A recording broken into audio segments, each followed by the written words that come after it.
Hi friends, welcome back to the True Crime Corner with Mama Venus. I am here to deliver your weekly dose of South African true crime. If you are new here, then it's just welcome. I hope your day is going well so far. If not, please feel free to use any of my videos to take your mind off things for a little while. We are still on the road to 1,000 subscribers, so please go ahead and click the subscribe button if you haven't, just to support the channel and to easily access my videos.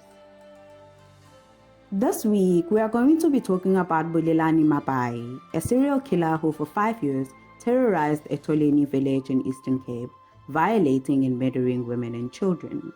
This earned him the name Monster of eTholeni because of the gruesome nature of his crimes. Here's his story. There isn't much out there on his early life and home life, but we know that he was born in 1974 in eTholeni village, located in Butterworth in Eastern Cape.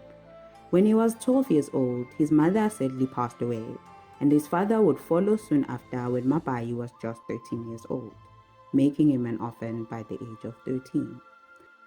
It is not clear whose care he was left under since there aren't any reliable sources about his family, but whoever had been his guardian seems to have not given proper care to Mabhayi because by his late 30s, he didn't have an ID document, and in South Africa, one usually gets an ID during his teens, with the help of a legal guardian. He's reported to have had a brother, even though it's not clear whether he's older or younger than Mabhayi. The loss of his parents at such a young age is said to have scarred Mabhayi quite heavily and turned him into a loner for the rest of the time he spent in the community of eTholeni. He's said to have stopped attending family gatherings or any common gatherings that took place around the village. This earned him the name Dlayedwa, meaning the man who eats alone. Mabhayi's criminal career began in his 20s when he started dealing with drugs, selling marijuana around the village. He was arrested for this crime and served a 3-year sentence in the Postmore prison in the Western Cape.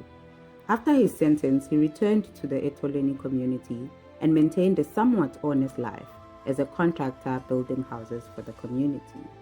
Mabhayi is said to have been quite a skilled builder, and his prices were very reasonable. This made him quite popular in the community as everyone who was looking to build a house would use his services. Mabhayi is said to have worked quite differently to other building contractors though because he worked alone. From digging foundations, mixing the cement, laying bricks, and plastering the houses, he would not employ any person to help him with this. Because he had no place to call home, Mabhayi mostly found shelter at his customers' homes, and according to all of them, he was a very closed book. No matter how hard a person tried, nobody had even the slightest idea of what might be going through his head. Little did they know though, that in him lived what would become the monster of eTholeni, turning the small village into a village of death where sunset brought fear and terror to each and every women-headed household. In May 2007, Mabhayi broke into the house of no-finish Elsina Mayegiso, who was 79 years old at the time. Elsina was a very feisty old woman, so she was able to defend herself by attacking Mabhayi with an axe. He got away, and seething with rage, he went to fetch his own axe where he stayed and went back to Elsina's house where he violated and then hacked Elsina to death. Even though the police worked really hard to solve Elsina's murder, it will go unsolved for years. Getting away with this murder must have given Mabhayi a heightened sense of self, sending him on a killing spree that lasted 5 years, claiming 20 lives of women and children and left 6 other women sexually violated. Between 2007 and 2012, Mabhayi would occasionally break into vulnerable women's households where he would sexually assault and hack all of them to death with an axe or a bush knife. By 2009, Mabhayi's killing spree had claimed at least 5 more lives of women and children, and people lived in constant fear that death might come knocking at their door at night. This led to a crisis center being set up in the village to protect women and children from the violent crimes that were going on. The women would come sleep in the shelter in groups during the night and then go home in the morning to prepare their children for school and to go about with their daily duties.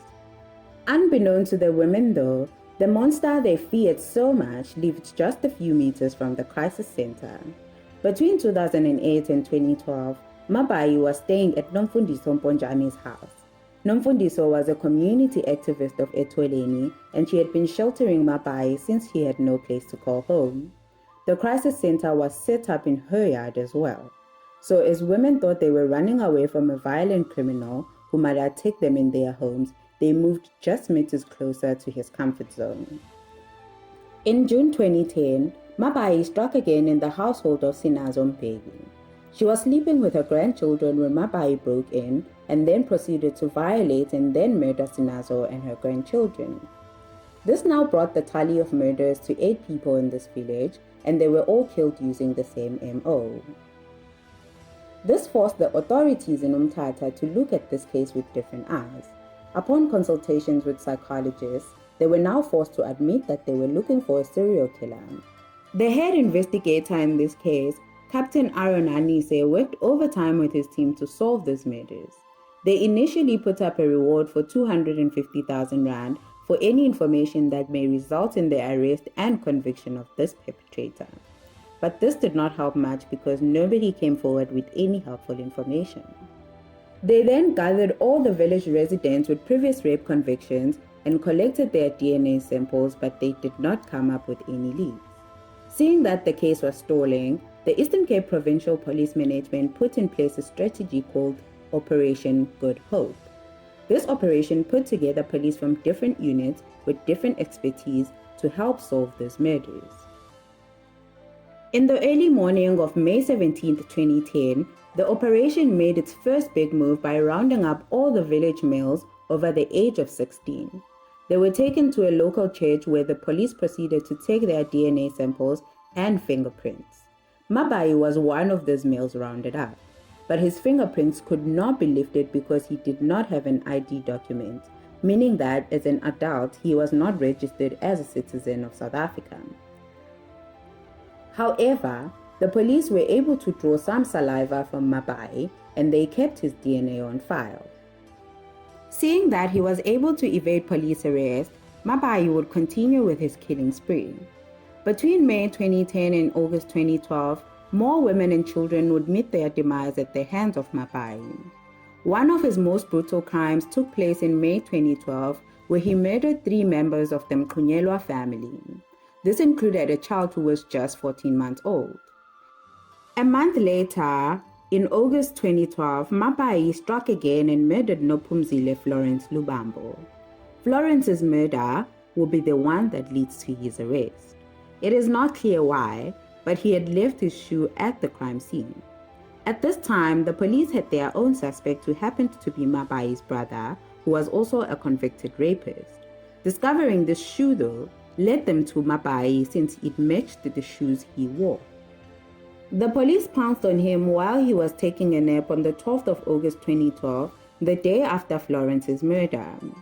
He was then arrested and charged with a string of rapes and murders of women in this village since 2007. The police reportedly took Mabhayi around the village where he pointed out all the homes of his victims, and the whole village is said to have tailed the police whilst Mabhayi was pointing out the homes. This brought so much relief to the community of eTholeni, even though they were still scared that Mabhayi might have an accomplice. At the end, though, it was discovered that he committed all these crimes by himself.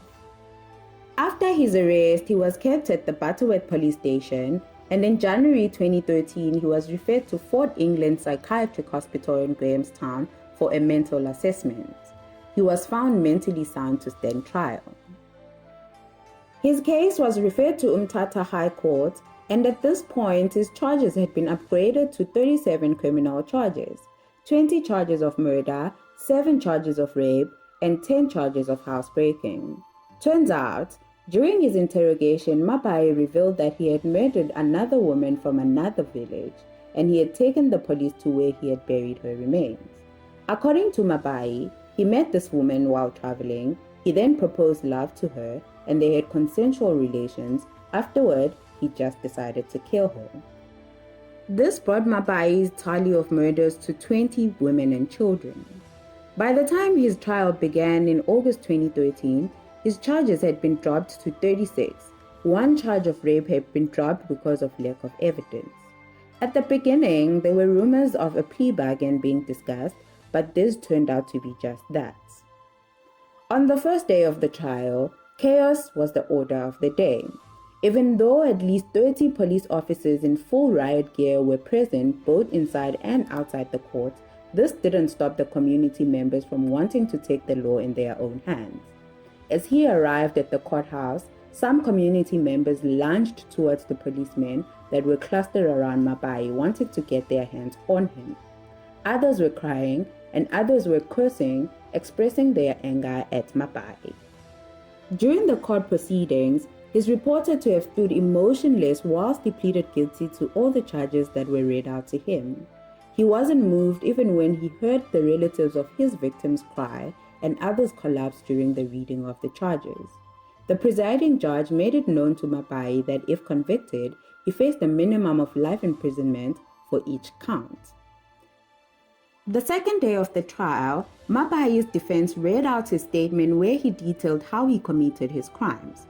According to Mabhayi, he targeted the women-headed households because they were weak and he knew they won't be able to defend themselves. He would break into these households armed with an axe or a bush knife, and then he would attempt to rape them before killing everyone by hacking them to death.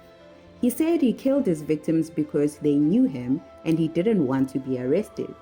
When asked about the murder of the 14-month-old baby, he said he was driven by an evil spirit. During questioning by the state's prosecutor, Doisile Lamla, Mabhayi admitted that there was absolutely no reason for him to kill children, and he also admitted that he would have never stopped killing if he had never been caught and arrested, because he had no respect for human life.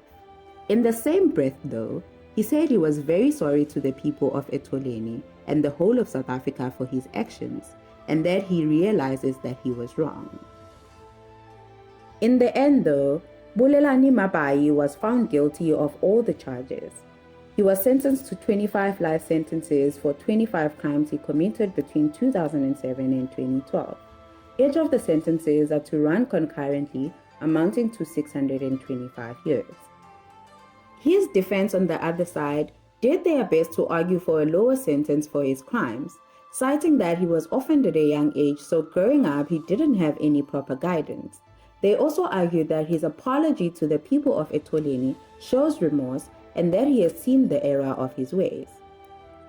These pleas fell into deaf ears because Mabhayi himself had admitted that he had no respect for human life, meaning that if let out at any point, he will most probably kill again. Even though Mabhayi had been sentenced to jail for the rest of his life, the community of eTholeni was never to be the same again. The abandoned houses of Mabhayi's victims are always a reminder of the monster that haunted this village. He has left an aura of mistrust of men in this village. He had been a well-known and well-liked member of the community. All his victims had once, or many times, trusted him with building or renovating their homes, but he took advantage of this trust and led them to their demise. In an attempt to bring some solace to the victims' families, the Department of Social Development unveiled a large tombstone featuring all the names of Mabhayi's victims in 2018. They also launched a number of programs to help rehabilitate the community. Okay fam, this is where we ended with this video this week. Thank you so much for tuning in. We are still on the road to 1,000 subscribers, so please don't forget to like, subscribe and share this video with your mates. Also feel free to suggest any cases you would like to see me cover on this channel. Bye guys, see you next time.